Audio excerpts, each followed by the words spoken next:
Welcome to the Life Coach Lounge. I'm Angela. I'm Lisa. I'm Emily.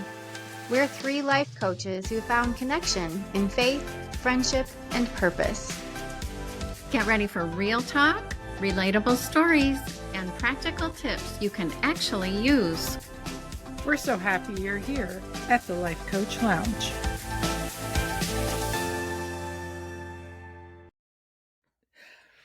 Hello, lovely friends. How are you today? How's your week going? Oh my gosh. I feel like it's been the longest week already. I think I posted something yesterday like, oh my gosh, is the week over? Oh wait, it's Tuesday.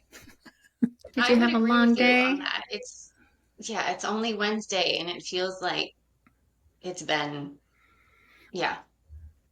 way more than just 2 days. I will admit, last week I was like, wait, how is it the end of February? We're down 2 months in 2025. And then March has started, and I'm like, my gosh, this has been a long month. Here we are on March 5th. Why is it so true that January is like the longest year ever, and then February is just like, whoosh, it's gone? Yes. Every year. Yes. So and true. As we shared with all of our listeners before, we all live in very cold places in the wintertime. And so I'm just going to let our listeners in on a little extra, because Angela is actually coming to us on remote location today. Yeah. So she's been sharing in our Marcos all the sunshine and beautiful blue skies from, where are you again, Angela? I am on Longboat Key, Florida, and we've been here we've been here 2 weeks. And it has been amazing. 10 out of 10 recommend if you live in a cold climate, end of February, go somewhere warm, because I think it's going to be like 60, high 50s up to 60 in Grand Rapids when we get back. So, or like early next week, it's going to be warmer. So I just feel like peace out winter. I'm flying home to spring. It might be a teaser. Knowing Michigan, there might be one more blizzard coming yet, but hopefully not. We've got the blizzard in Minnesota right now. Schools are Right now? closed. We got like 10 inches of snow. It's blowing sideways. I had to move the drift out of the way to let the dog out this morning. But we have not had hardly any snow this winter. So this was just a harsh reminder that we still live in Minnesota and this can happen at any point between now and June. You just never know. You just never know. So true. Okay, girls, topic of the day, emotions. We are going to talk about emotions. So, Emily, you want to share your definition? If I said to you, what are emotions? How would you respond? I love that question. And before I learn about emotions through coaching, I would have blank stared you and said, what do you mean? What are emotions? I would instantly probably say crying. Like that's what I would just say. Like I would tell you what emotions I would feel. But with coaching, I have learned, and it makes sense to me, that emotions are just energy in motion in your body. So it's the vibrations, the frequency, again, that energy just moving through your body. And I love that description because it really has made me stop and think when I am feeling an emotion, when I'm crying, when I'm angry, even when I'm joyful, when I'm frustrated.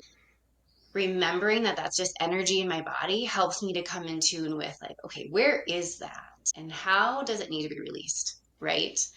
So I love that definition. It's helped me to really understand emotions in a way that I never did before. Mm-hmm. Yeah, I agree. I went through a time in my life when all 5 kids were home where I just stuffed. I didn't want to feel. I had this sentence in my mind I would say all the time, and it was, it's whatever. It's whatever to me was kind of like, I don't care. I'm letting it go. It's whatever. And it was me basically closing off, shutting down, avoiding. And I did that for so long and so many years that when someone would ask me, how does that make you feel? I literally didn't know. I did not know. I could not access my emotions. They were so closed off that I didn't know. So when you say like if when we're in life coaching we understand emotions, but I think there are people that truly don't have access to their emotions, maybe because they've been avoiding them or stuffing them for so long. So, Lisa, what would you say to that person? Like, how do I open myself up to access my emotions again? Well, one of the things that I was thinking about while you were both sharing your thoughts on how you once thought about emotions and then like the light bulb moment that has gone on for all three of us when it comes to actually paying attention to what we're feeling. And I can resonate with both of what you said when it comes to compartmentalizing. Yep, totally huge compartmentalizer right here for sure. And so you asked like what that feels like. One of the analogies I love, and I believe we heard it in our certification, in our coaching certification, is if you think about whenever you've been in water and you've tried to take a ball or something that is filled with air, whether it's a life vest or a beach ball, and you have it and you're trying to push it down under the water. Like kids do this all the time, right? They push it down between their legs, it pops up behind them. They all laugh, everybody giggles. That feeling, though, of that pressure to push that ball down, it just goes with what Emily was saying about the energy that is happening in your body when our emotions are like front and center. And it doesn't mean that it has to be a negative emotion. Like it can be joy and love and those emotions that we thrive on, right? Those are still that beach ball trying to come back up to the surface. But I feel like the feeling is much like that analogy, like what it feels like when you try to turn it off, stuff it, compartmentalize it. One of the things I looked up quickly today before coming on to the podcast today is I feel like for women, especially whenever we're feeling like there's a lot of feels going on and someone says, how are you? What's going on? How you doing? How are you? What is the one thing that women typically say? Fine. Fine. Fine. I'm fine. so, so have you seen those like little graphics or little memes with people that when a woman says to you she's fine, it means something like frustrated, insecure, neurotic, emotional, or feeling in need of expression. So yeah, emotions are just what Emily said. It was such a light bulb to know that, oh, it's just energy. Just Yeah. energy. It's not going to hurt you.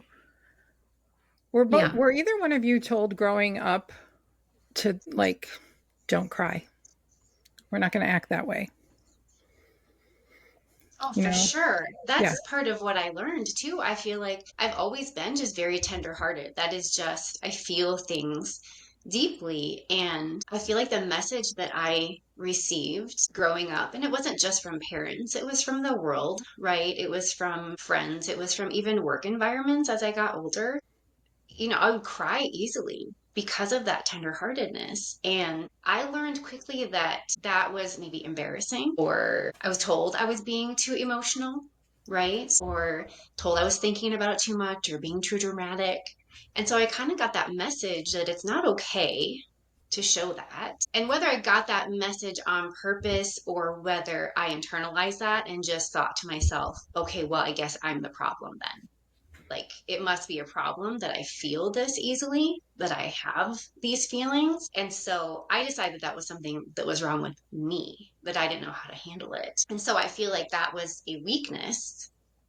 I saw that as a weakness. And now with coaching, I'm realizing it's actually a strength to have all those emotions. And now being given permission to explore those in a healthy way has just been life changing for me. And I've realized too, all of those years that I internalized that and thought, this isn't okay. Don't show your true feelings. The whole we do so we don't have to feel. I was a doer, just keep going, just keep going, just keep going. All of that internalized as pain in my body, even, could be another whole episode of where do Right. those stuffed emotions go, right? And how do we pay attention to them when they want to get our attention? So, yeah, emotions are not bad. Light bulb moment for me. Emotions are not bad. And I think what when you were speaking, one of the things that came up for me is I we all have daughters. We all have, two of us have sons as well, and I want that for my son also. But especially someone who was taught to stuff her emotions, I do not want to leave that legacy to my daughter or my children. I want to be the one that stops that from carrying on from one generation to the next generation. I want to let them know that it's normal. Like, you don't have to turn it off. It's okay to be human. As long as you don't Yes. set up camp there, you can feel all the feels, you Yeah, and know? it would be amazing to live in a world where we didn't feel like we had to apologize. I'm so sorry, I'm crying, or like just let it flow. And a lot of people, I think men especially feel this way. They have to like suppress their anger because to them, anger equals reacting in anger, maybe yelling or hitting or throwing something. And being angry does not mean reacting in anger. You can be angry without the other, negative actions. And so be angry. Yeah, it's okay. You can be angry in a healthy way. And also, just speaking about men, I think men think women are the emotional ones, but I know a lot of guys who would love to have more motivation to, get out of bed in the morning or more determination to finish a work project or just more happiness, more joy in their day to day lives. And so, yeah, the women are not the only emotional ones on the planet. Men definitely have emotions. I just don't think they're in the habit of talking about emotions, or maybe they think it's wrong to talk about emotions or have emotions. I don't know. I think I, sometimes just giving somebody permission to feel what they're feeling. It doesn't have to be off the rails. Like you said, anger doesn't have to turn into yelling or being, destructive. Like just giving somebody permission to feel what they're feeling is not a message that I received growing up. Again, not to condemn anybody that, was influential in my life, but just giving even ourselves permission. What did we learn in certification? That emotions really, if you allow them, if you stop and you say, I am feeling angry right now, and like give yourself permission to feel angry, that emotion, if you just stop and sit with it and allow it to come through you and over you, can be there and gone in 90 seconds or less. And often I think we suppress it or avoid it because we think I can't handle it. But really what we're doing is we're making it grow, right? It's like the water analogy you were talking about, the beach ball, Lisa, and an analogy I remember learning is emotions are like waves in the ocean. right? If you stand and you try and come up against that wave and you resist it, it's probably going to take you out. If you just ride with it, right? Let it kind of, you know, move you through the water, you can stand on your own 2 feet and keep going and be ready for the next wave, right? Wave of emotion. So I think even just, again, so simple to learn, an emotion can go through you in like 90 seconds or less. Don't be afraid of it, has been huge for me in learning how to process and being okay with any emotion that comes That's up. so good. I love the wave analogy. So I have heard people, influential people, say you shouldn't live by your emotions. How would you respond to that, Lisa? You shouldn't live by your emotions, You can't live by your emotions, or you shouldn't live by your emotions. meaning like don't wear your heart on your sleeve type I, of thing. it's interesting. I take it more like if you're feeling an emotion to do something, don't always listen to it. Don't listen to your emotion. Okay. Like And making a maybe decision from emotional place instead that's of maybe how I take it. okay. Yeah. Like, how would you take it if someone said, you can't live by your emotions? You have to make on purpose decisions. Don't live by your emotions. Well, first of all, I'm going to ask you, friend, why are you asking me? You know, I'm the analytical one here. I'm going to like tear this question up. Do it. So I think two things when you ask that question. I think it's an and or answer. Like I think it's okay that there are times when you live by your emotions. Like if you're making a decision and you're feeling all the things and you have that like intuition or gut sensation or something that is moving you, nudging you towards the answer, there are definitely emotions involved there for sure. I also think that there is a time and place when making decisions that in your discernment, you need to pause. You need to hit the pause and sit with said emotions before you come to a decision, especially if it involves other people. It's important because if the decision is the same as it is when your emotions are like either spiraling in control or spiraling out of control, if you give it pause and you come back to it, your answer will be the same because the emotions will drive you. Typically, though, as Emily was pointing out, with the science of letting an emotion pass through you in 90 seconds, and I just want to tag that that doesn't mean that once you do that one time, the emotion's done. Like you never have to do that again. Just that's not how that works. But once it passes through you, you're able then to move forward. So I think I would answer that as it can be both. It just depends on the situation and the circumstances, and definitely if there are other people involved.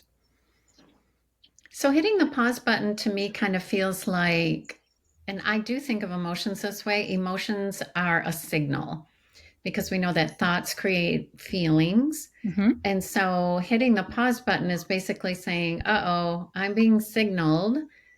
What am I thinking? Why are my thoughts? What are my thoughts here causing this emotion? Because we will take action from that emotion, whether it's positive or negative. And so just thinking of your emotions as the signal, like I've said before, the Bible doesn't tell us to take our emotions captive. It tells us to take our thoughts captive. And so when you're having an emotion, it is the signal to what you're thinking and whether or not that is a thought you want to keep, if it's a thought that's serving you.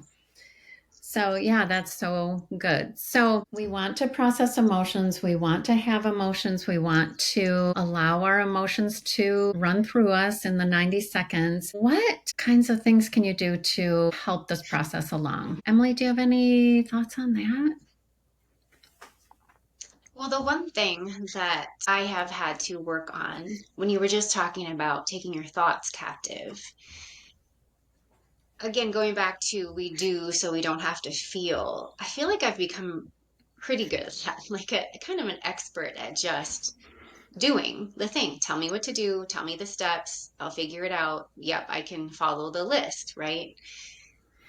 But that did not help me actually uncover the emotions that were there. And so I believe that I've had conversations with both of you about something I'm struggling with, a thought that isn't serving me. And I'm just like, okay, I realize that thought's not serving me. What's the new thought? And both of you at different times have said, okay, let's not skirt past the emotion that that thought is bringing up for you. So for me, it's been the awareness that there is an emotion there and the acceptance of I'm going to have to sit with this discomfort so that I can come up with a new thought, so that I can come up with a new direction to move into. Because if I just simply replace the thought, but I don't allow myself to actually that new thought isn't going to serve me any better than the old thought was. And I don't want this to sound coachy, right? Like I'm in the work. And so I'm feeling like I'm trying to explain it the best I can, but allowing myself to have the emotions, saying it's okay to feel that way. And it's okay to actually just sit with that for a little while, check in, right? For me, prayer is a huge one, just to take those thoughts to the Lord and say, what do you want me to learn from this? Breathing, going for a walk, giving myself just alone time, like just to recharge. And I'm often serving other people in my family, just with some different high needs. And so giving myself a chance just to be with where am I at? Slowing down the pace of life. When you were talking about being led by emotions, that's what I thought. Somebody that led by their emotions or they live their life by their emotions feel like they're just making off the cuff decisions really quickly without stopping, right? Kind of like a PTSD sort of situation. They're not going to stop because if they stop, they have to actually face what's there, right? And so knowing that, not wanting to be in that survival mode for me has meant pausing, checking in, and feeling the emotion. It's so good because it you think about when women primarily are bridling their emotions and you can feel them kind of bubbling up to the surface, and like maybe the tears are like welling up and you're feeling the lump in your throat and you're just literally trying to choke it back. There are times that I know personally I have felt like if I let this out, I won't stop. Like I can't, like, so it's twofold. Like there's the fear of letting it out and feeling like I won't be able to control myself. And then at the same time, the, for lack of a better word, damage that I am doing to myself emotionally and physically by swallowing whatever emotion I feel like I can't release. I had a friend recently, like this in the past week, reach out to me, struggling with her emotions. And she texted me and she said, okay, well, what do I do if I've cried it out and I don't feel any better? And so my response to her was, can we talk? Because I think it's so common for us to think, okay, if I let it come to the surface and now I've cried it out, it should be done. What's wrong with me? Why do I still feel this way? And I think, Emily, you hit on that so beautifully by saying, because you have to feel it. Yes, crying is an amazing tool to let that energy out. And so is exercising. You mentioned walking, breathing, like because it's energy, it's going to move better with movement. And crying is perfect. And also, it's not just the thing. Like, you can't just cry and feel better. Like, you still have to feel it. So that was beautifully said, Emily. I love that, to just say, yeah, you got to feel it. And it's Yeah, not going to hurt you. Like, in the long run, that yeah. energy isn't going to hurt you. Right. And then you develop that. I've realized that you create resiliency. Yeah. Like you said, just because you feel that emotion in that 90 seconds doesn't mean it's never going to come back. You're actually paving the way for more emotion. But Right. then maybe next time it takes, 60 seconds, right? And then the next time, maybe it takes 2 minutes because something really, really difficult came up.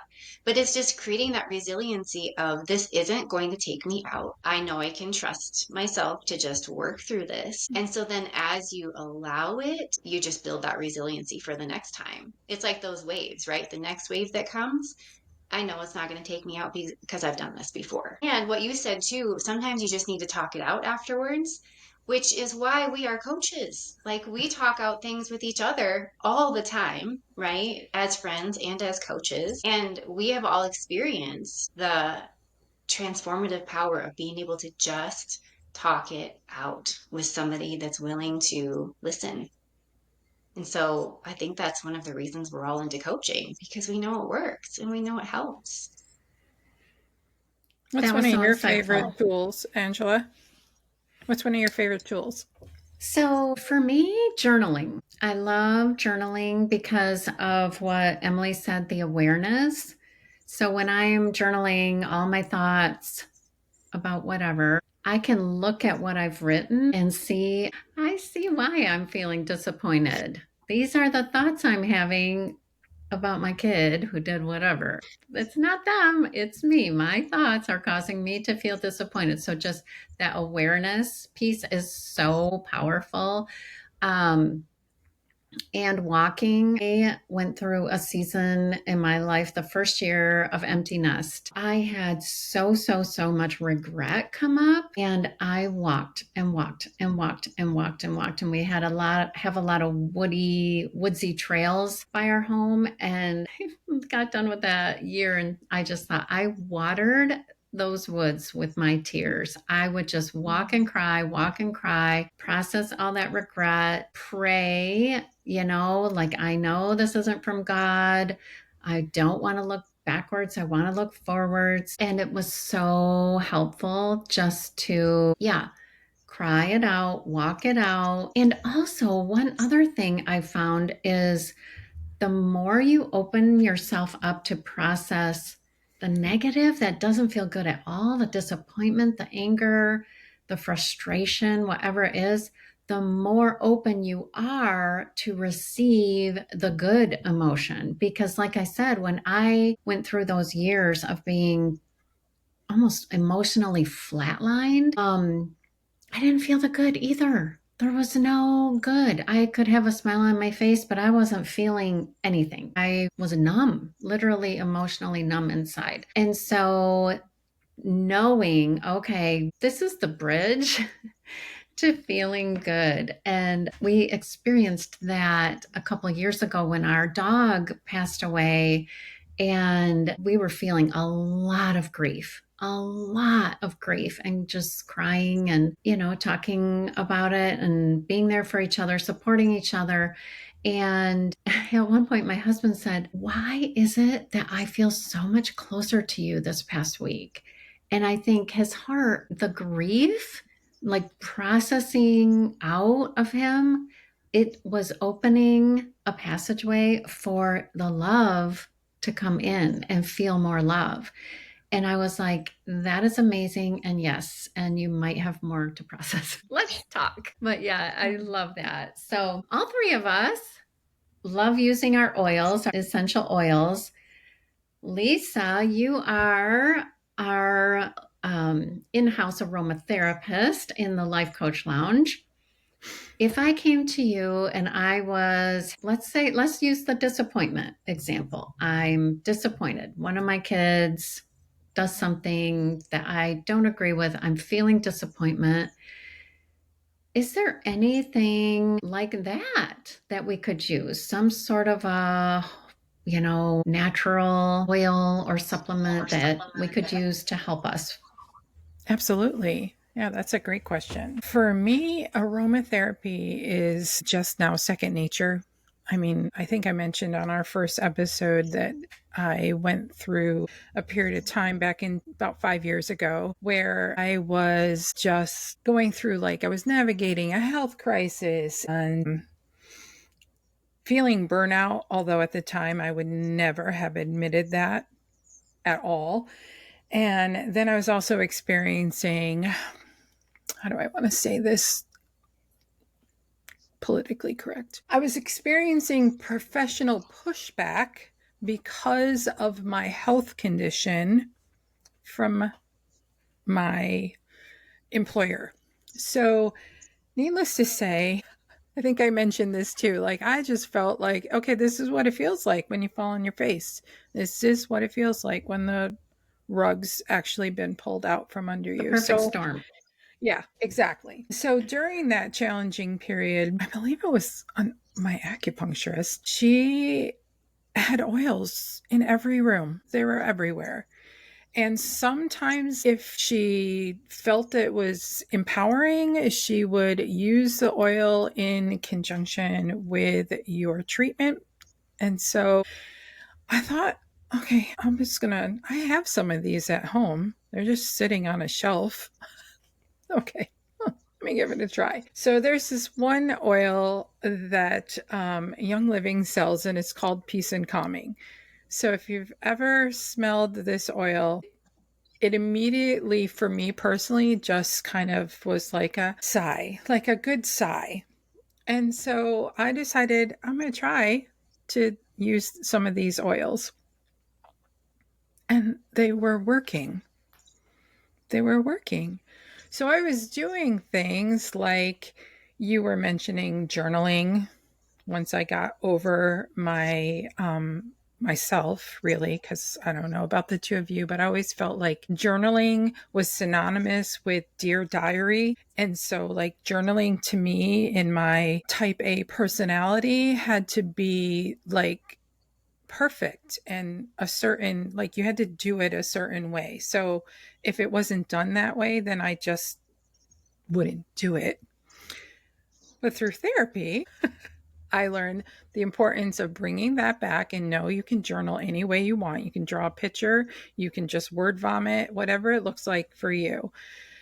So I started using the oils while I was journaling and noticing that I could then just grab the oil without my journal and it would give me the same response that I would get if I was journaling. That same kind of like, whew, taking a deep breath and just like, okay, even if I wasn't vomiting my words onto a journal, I was still receiving the same response. And so that is called, let's see, that is called, I wrote it down, odor conditioning.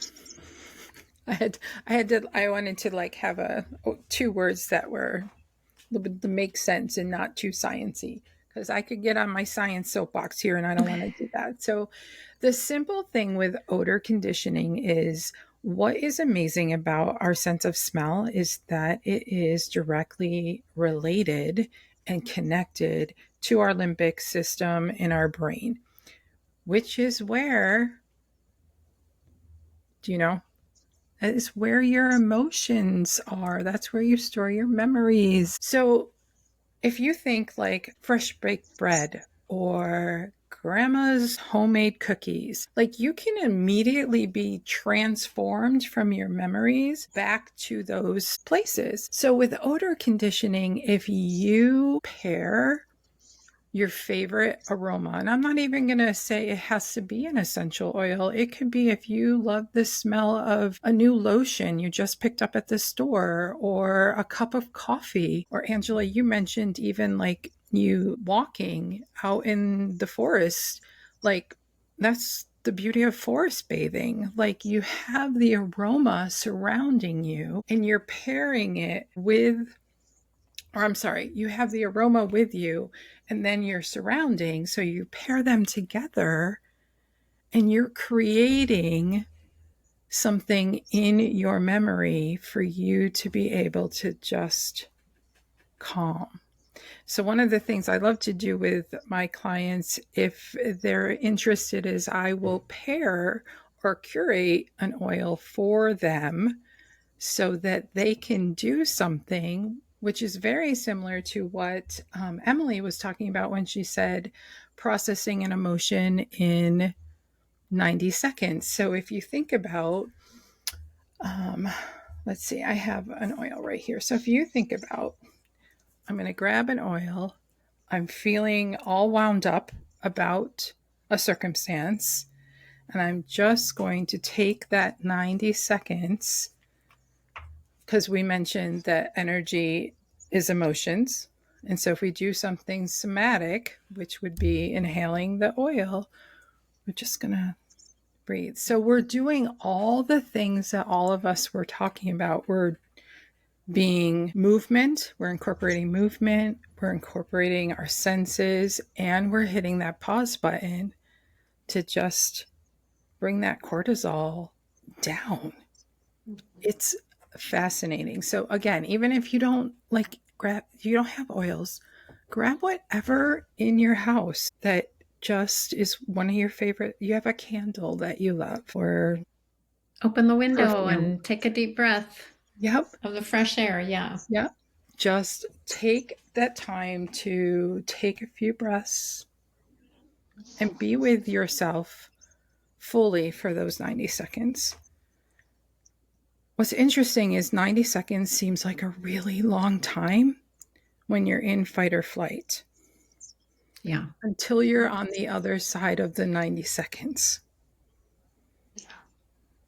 Yeah. So true. So Mm-hmm. true. I love that you mentioned fight or flight too, Lisa, because oils have helped me and my daughters both when that sense of panic comes up. And it's a different oil for every person. Wouldn't you agree? Like everybody responds Absolutely. to oils differently. You know, one of my favorite is frankincense. It just instantly grounds me. You can even, so this is pulling up my crunchy mama side here a little bit, but you can take a drop of frankincense and just put it like on the crown of your head and just let it like drip down. Or I put it on the back of my neck and it can just instantly ground me. And I have found that with my girls too, but like as far as fight or flight, like those are just emotions that are kind of off the rails, right? Your thinking brain is no longer engaged and your emotions are just like a 2-year-old having a tantrum, right? So oils can help with that. An ice pack on the back of your neck can instantly stop fight or flight. You know, a cold washcloth on your face or splashing cold water on your face, stepping outside, especially in the snow and the cold, can just shock your system. But all of those tools, all of those things that we try while we're processing through those, whether it's oils or the cold water or the ice pack, it's creating that new neural pathway so that next time it happens, you do that same thing and your brain gets the signal. We don't have to flip out like this. We can learn, we can get through this, and then it takes less and less time, right? Is the whole idea. So we could take every podcast from here until the end of the year probably and talk about all of the tools and all of the emotions. But that's just kind of skimming the surface. And it's fascinating when you start to research all of the different ways that you can support your emotions and your family's emotions. There's so much out there if you're open to it. I think it's important to remember that our husbands have workshops where they workshops meaning like where they keep their tools, workshops in their house where they have all their trinkets and their tools and all the things so that they can be Bob the Builder when need be. We need an emotional toolbox as well. Like, we need to have tools so that we can pull them out when we need them. And the reason I bring that up is because sometimes what worked last time isn't going to work next time. So if you have a toolbox full of different options, like we've all mentioned today, you're at the ready. So you're building that emotional resilience just by having options. And not, I think one of the things that is super important to mention today before we wrap up is to remember that when you are feeling especially negative emotions, not to judge yourself. Don't judge yourself. Don't shame yourself. It's kind of like when I was mentioning, like, if I let my emotions out and I let all these tears, I won't be able to stop. So I was making myself feel worse because I was already passing judgment on myself. And then if you do cry like my friend, and then it didn't work. So now she has guilt and shame because it didn't work. I think it's important to remember that emotions come with grace and grit, both. I agree. Yeah. That And is it well shows that said. we're living. It shows that we're alive. Like, it shows that's a human experience, right? Like, we are going to experience all kinds of emotions. We are not robots. And so when we pretend to be robots, it doesn't work that way. And if we're able to process emotions and allow other people to process emotions, it's that connection piece, like Angela was saying. If you authentically share how you're feeling with somebody in an appropriate situation, then they have then that permission to share back. It's that open door, right? So it's just embracing our humanness and saying, yeah, this life is kind of a roller coaster, but we're here for it. I love Agreed. it. Yes, we are human. We are created in the image of God. So all of our emotions are from Him. There's no such thing as a wrong one. I love that. That's so well said. And it's not So, did written you have anywhere in the Bible either that you have to be happy all the time. Like that's correct? not a thing. No, you read the Psalms, and David was all over the board with his emotions. So Exactly. anytime I'm having a strong emotion, I just remember, okay, David was chosen by God for great things. If he could lament the way he did or get angry the way he did, So it's true. just that extra permission to say, yeah, the God of the universe can handle it. And actually, he created us to be that way. So we're here for it. So good. Yeah, you're right. We could talk for the next week about emotions. There's so, so much to say. Do you guys have anything else to add before we say goodbye? Only that everybody's emotions are welcome in the Life Coach Lounge. For sure. Absolutely. Absolutely. We're here for all of it. Yes. Thank you. Thank you for listening. Thank you to our listeners for listening to the Life Coach Lounge today. Make sure you check our show notes if you want to reach out to one of us individually. We will have our information there. And until then, girls, I will see you in the Marcos. See you in the Marcos. See you.